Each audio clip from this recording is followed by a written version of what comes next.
Jasmine Crockett just exposed Joel Osteen's hidden mansion on live TV, and what she revealed left America speechless. The congresswoman from Dallas didn't just question the famous pastor's lifestyle, she came armed with documents, financial records, and a list of properties that even his own congregation had never heard about. When she looked directly into the camera and said, "Pastor Osteen, you're sitting in a $10.5 million River Oaks estate with 6 luxury cars in the driveway while families in Houston are choosing between rent and groceries, and you want to talk to me about God's blessings?" The studio fell silent. But that wasn't even the shocking part. What happened next sent shockwaves through mega churches across America, because Jasmine had uncovered something about Osteen's financial empire that no one saw coming. She called him out on national television, questioning not just his wealth, but where that money was really coming from. And when he tried to respond with his trademark smile and scripture quotes, his face went pale, his hands started shaking, and for the first time in decades, Joel Osteen was completely speechless. Neither of them expected the country to explode with revelations about faith, money, and the billion-dollar industry hiding behind Sunday sermons. But what Crockett exposed in those next few minutes would change how America sees prosperity preachers forever, and trust me, you won't believe what she found hidden in those financial documents. 3 seconds. The stage manager's voice cut through the air like a knife, but neither Jasmine Crockett nor Joel Osteen moved. They were already locked in position, her with a thick manila folder spread across the desk, him adjusting his perfectly tailored suit jacket for the 3rd time in 2 minutes. Behind the cameras, producers exchanged nervous glances because they knew this wasn't going to be the friendly interfaith dialogue they'd promised viewers. This was about to become a reckoning. It was supposed to be a simple segment on faith and community leadership during economic hardship, a feel-good conversation between a rising political star and America's most famous pastor. But anyone who'd been paying attention knew these two represented opposite ends of a brewing national debate. Jasmine Crockett, the congresswoman who'd built her reputation tearing apart anyone who profited off people's pain, versus Joel Osteen, the smiling preacher whose Lakewood church brought in over $100 million annually while his books topped bestseller lists worldwide. The tension had been building for weeks, ever since investigative reports started surfacing about mega-church finances during the pandemic. But 3 days earlier, something had pushed Crockett over the edge. A single mother from her district, Maria Gonzalez, had called her office in tears. She'd been tithing faithfully to Lakewood for 5 years, giving money she couldn't afford while working 2 jobs, because Pastor Osteen promised that God rewards the faithful. Then she lost her apartment. When she reached out to the church for help, she was told to have faith and given a pamphlet. That same week, real estate records showed Osteen had quietly purchased another luxury property. Jasmine didn't just see injustice, she felt it burning in her chest like a fire she couldn't put out. So when the producers called asking if she'd join a panel discussion about faith-based leadership, she didn't hesitate. "Absolutely," she said, "but I'm bringing receipts." Now here they were, live on national television, millions watching, and the folder in front of Jasmine contained enough financial documentation to shake the foundation of American megachurches. But Joel Osteen had no idea what was coming, and the smile that had made him millions was about to disappear forever. "Pastor Osteen," Jasmine began, her voice steady as steel, "let's talk about blessings." The word hung in the air like a loaded gun. Joel's practiced smile widened, ready to launch into his familiar talking points about God's abundance, but she cut him off before he could speak. "You own a $10.5 million mansion in River Oaks, a $2.9 million vacation home in Tanglewood, and according to these property records," she said, lifting papers from her folder, "you just closed on a 3rd estate in the Woodlands for $4.2 million cash. That's $17.6 million in Texas real estate alone." Joel's smile flickered for just a moment, but he recovered quickly. God has blessed us tremendously, and we're grateful for His provisions. We use our resources to spread His message and help people live their best life now. Jasmine's eyes didn't leave his face. Help people? She opened another document. Maria Gonzalez, single mother of 3, faithfully tithed $200 a month to your church for 5 years. That's $12,000 from a woman making $28,000 annually. When she lost her apartment and asked Lakewood for assistance, your staff gave her a prayer pamphlet and told her to have more faith. Joel shifted in his chair, the studio lights suddenly feeling too hot. Well, we can't help everyone individually, but our message of hope reaches millions. Jasmine leaned forward. Your message of hope just bought you a Lamborghini Urus that costs more than Maria will earn in 2 years. The camera zoomed in on Joel's face, capturing the exact moment his composure cracked. His mouth opened, then closed, like a fish gasping for air. That's not, we've worked hard for everything we have, and God wants His children to prosper. But Jasmine wasn't finished. She pulled out a thick stack of financial documents. These are your church's tax filings, Joel. $125 million in donations last year. Your salary isn't listed because Lakewood Church conveniently doesn't report pastoral compensation. But these LLC filings show money flowing through 17 different companies, all connected to your family. The studio was dead silent except for the hum of cameras capturing every bead of sweat forming on Osteen's forehead. Joel tried to regain control, his voice wavering slightly. Our financial practices are completely transparent and legal. We follow all IRS guidelines for religious organizations. Jasmine's response was swift and brutal. Legal doesn't mean moral, Pastor. While you're collecting millions telling people that poverty is a mindset, families in Houston are choosing between medication and groceries. Your congregation members work multiple jobs to afford their tithes while you vacation in Italian villas. She held up a photograph that made Joel's face go completely white. This is your private jet, a Gulfstream G650 worth $70 million. You told your congregation it was donated by an anonymous benefactor for ministry work. But this purchase agreement shows it was bought with church funds funneled through your family's investment company. The silence in the studio was deafening.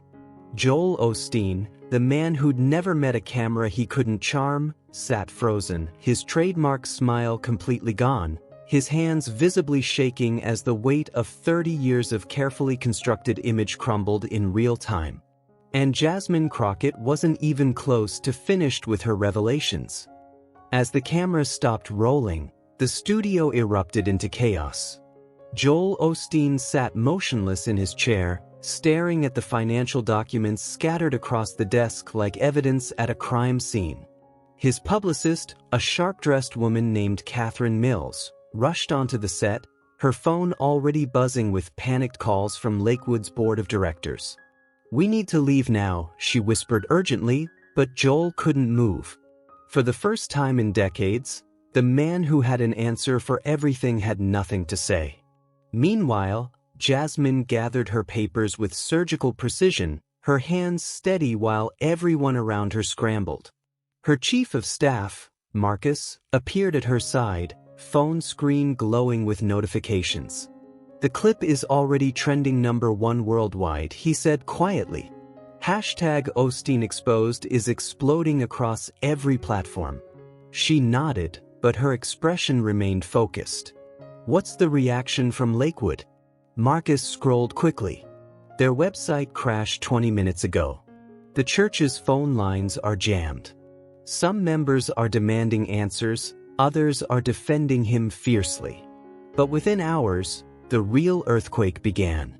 In living rooms across Houston, longtime Lakewood members sat in stunned silence, watching the interview replay on their phones. Margaret Williams, who had tithed faithfully for 15 years, stared at her husband Robert across their modest kitchen table. "We gave them $47,000 over the years," she said, her voice barely a whisper. When Tommy needed surgery and we couldn't afford it, they told us to pray harder and give more. Robert's jaw clenched as he watched Osteen's face during Crockett's revelation about the private jet. They said it was donated for mission work. They lied to us, Margaret. They looked us in the eye and lied. Across town, in a sprawling River Oaks mansion that suddenly felt like a prison, Joel paced his marble-floored living room while his wife Victoria sat on their $30,000 Italian leather sofa, scrolling through the avalanche of social media reactions. The comments weren't just angry, they were personal, devastating, and they kept coming. One former member wrote, "I gave my last $50 to Lakewood when my daughter needed school supplies because Pastor Joel said God would multiply my sacrifice. Now I know it went toward his car collection." Another posted a photo of their foreclosure notice with the caption, "Tithed faithfully while losing our home. Joel Osteen bought 3 mansions with our faith." But the most damaging responses were coming from inside the church itself. Diana Martinez, a longtime Lakewood volunteer, had started a Facebook group called Lakewood Truth Seekers that gained 15,000 members in 6 hours. She posted internal church documents showing how donation money flowed through shell companies before reaching the Osteen family accounts.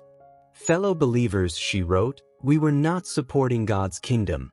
We were funding a luxury lifestyle that mocks everything Jesus taught about humility and service." The conservative media tried to defend Osteen, but even his strongest supporters struggled to explain away the financial documents Crockett had presented. A Fox News panel that evening devolved into chaos when the host asked a simple question: how do you reconcile a $70 million private jet with Jesus washing his disciples' feet? Meanwhile, progressive outlets ran nonstop coverage, with MSNBC bringing in financial experts to break down the complex web of LLCs and investment companies that had hidden the Osteen family's true wealth for decades.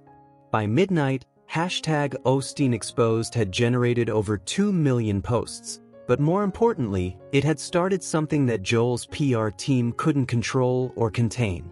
Former Lakewood employees began sharing their stories anonymously, revealing a culture of financial secrecy and spiritual manipulation that went far deeper than anyone had imagined.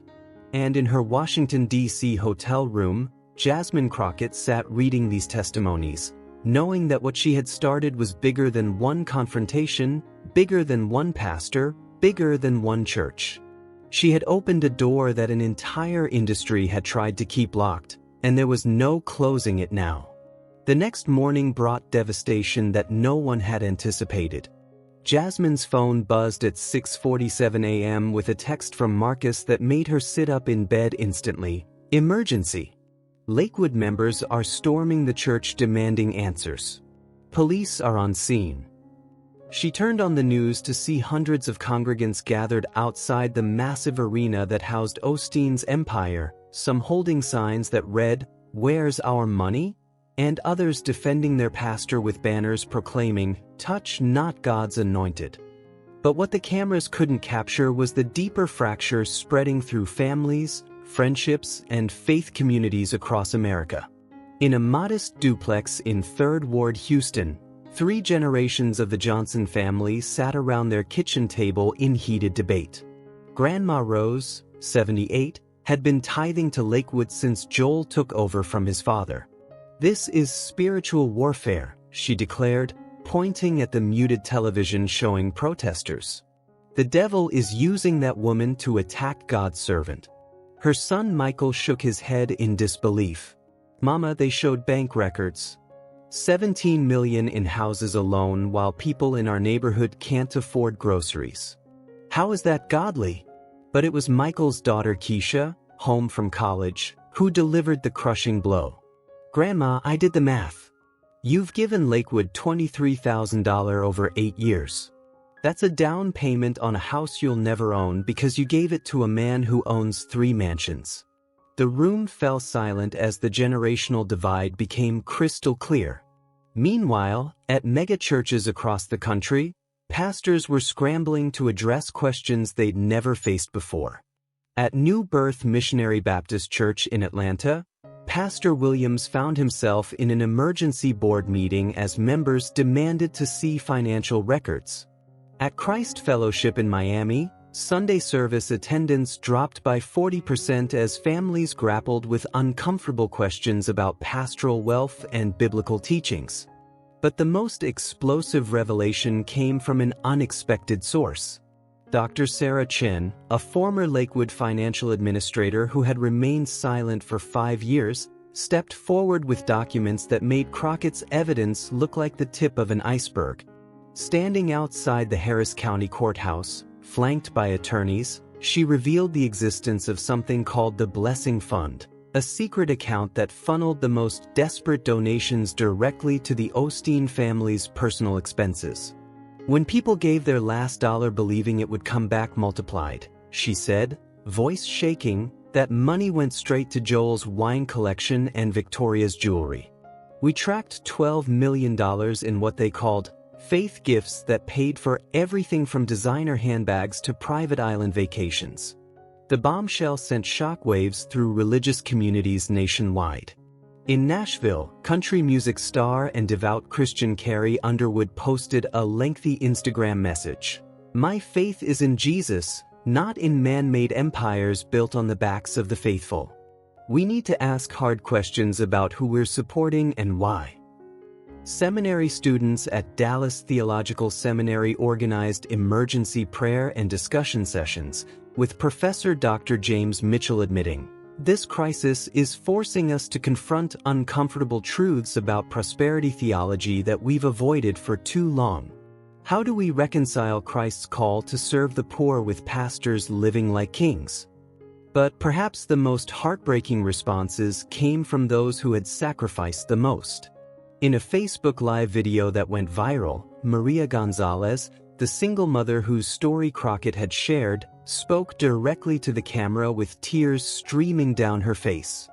"I worked nights at a nursing home and weekends cleaning offices so I could give to Lakewood," she said. "My kids ate ramen noodles while I sent $200 a month because Pastor Joel said God would honor my sacrifice. Now I know my sacrifice bought his third mansion while my children went without. How do I explain to my babies that mommy gave away money we needed because I believed in a lie?" Her video was shared 800,000 times in 24 hours, each share representing another family grappling with the betrayal of trust between shepherd and flock. And in Washington, Jasmine Crockett sat in her office reading testimonials pouring in from across the nation, realizing that her confrontation with Joel Osteen had become something much larger, a national reckoning with faith, money, and the price of believing in the wrong messengers. But the story was far from over, because Joel Osteen was about to make a decision that would either save his empire or destroy it completely. 3 days after the storm erupted, an unexpected encounter happened in the most unlikely place. Jasmine Crockett was walking through the quiet corridors of the Ronald Reagan Building in Washington, D.C., heading to a committee hearing on economic inequality, when she spotted a familiar figure sitting alone on a marble bench near the main entrance. Joel Osteen looked nothing like the polished pastor America knew. His usually perfect hair was disheveled, his expensive suit wrinkled, and for the first time in decades, he wasn't smiling. He was staring at his phone, scrolling through what appeared to be endless notifications, his hands trembling slightly with each swipe. When he looked up and saw Jasmine approaching, something unexpected happened. Instead of the defensive anger she'd anticipated, his eyes filled with something that looked almost like relief. "Congresswoman Crockett," he said quietly, standing up slowly like a man carrying an invisible weight. "I've been hoping to speak with you." Jasmine stopped, studying his face carefully. She'd prepared for this moment, expecting him to launch into damage control or biblical justifications. But the man sitting before her looked broken, genuinely shaken in a way that cameras had never captured. "Joel," she said simply, taking a seat on the opposite end of the bench. "I didn't expect to find you here." He let out a long, shaky breath. I've been meeting with attorneys all morning. The IRS launched a formal investigation yesterday. The Texas Attorney General's office is reviewing our tax-exempt status. 23 families have filed a class action lawsuit demanding their donations back. He paused, his voice cracking slightly. Victoria hasn't spoken to me in 2 days. She says she married a pastor, not a con artist. The vulnerability in his voice caught Jasmine off guard. This wasn't the smooth-talking prosperity preacher she'd confronted on television. This was a man whose entire world was collapsing. Joel continued, his words tumbling out like a confession he'd been holding back for years. You want to know the truth, Jasmine? I never meant for it to get this big. When I started at Lakewood, I genuinely wanted to help people. But somewhere along the way, the money, the fame, the influence, it became intoxicating. People kept giving more, expecting more blessings in return, and I got caught up in providing the lifestyle they thought a blessed man should have. Jasmine leaned forward slightly. Joel, I wasn't attacking your faith. I was questioning your choices. There's a difference between being blessed and exploiting people's desperation. He nodded slowly, tears forming in his eyes. I know that now. Do you know what's been the hardest part? Reading the letters from families who sacrificed everything because they trusted me. A woman in Phoenix sold her wedding ring to tithe because I said God would multiply her gift. A man in Detroit took out a loan he couldn't afford because I preached that you can't outgive God. These people believed in me and I failed them. The silence between them was heavy but not hostile. It was the kind of quiet that comes when truth finally finds its way into the light. Jasmine spoke carefully, her tone softer than it had been on television. What are you going to do now? Joel wiped his eyes with the back of his hand. I've been thinking about that for 3 days straight. The board wants me to issue a standard apology and wait for the storm to pass. The attorneys say we can fight everything and probably win on technicalities. But I keep thinking about something my father used to say before he died. A shepherd who feeds himself while his flock starves isn't a shepherd at all. For a moment, neither of them spoke. Then Joel looked directly at her, his voice steadier than it had been all conversation. That I'm going to step down from Lakewood. Not just temporarily, not just as a PR move. Permanently. I'm going to liquidate the properties, sell the jet, and establish a fund to pay back every member who wants their donations returned. It won't fix everything, but it's a start. Jasmine studied his face, searching for any sign of manipulation or performance. But all she saw was exhaustion, regret, and something that might have been genuine remorse. That's a hard choice, Joel. You'll lose everything you've built. He managed a sad smile. Maybe it's time I remember what Jesus actually taught about losing your life to find it. They sat in comfortable silence for another minute, two people from completely different worlds who had found an unexpected moment of understanding. But outside those quiet walls, the firestorm was far from over, and Joel's decision was about to send shockwaves through the religious world that would change American Christianity forever.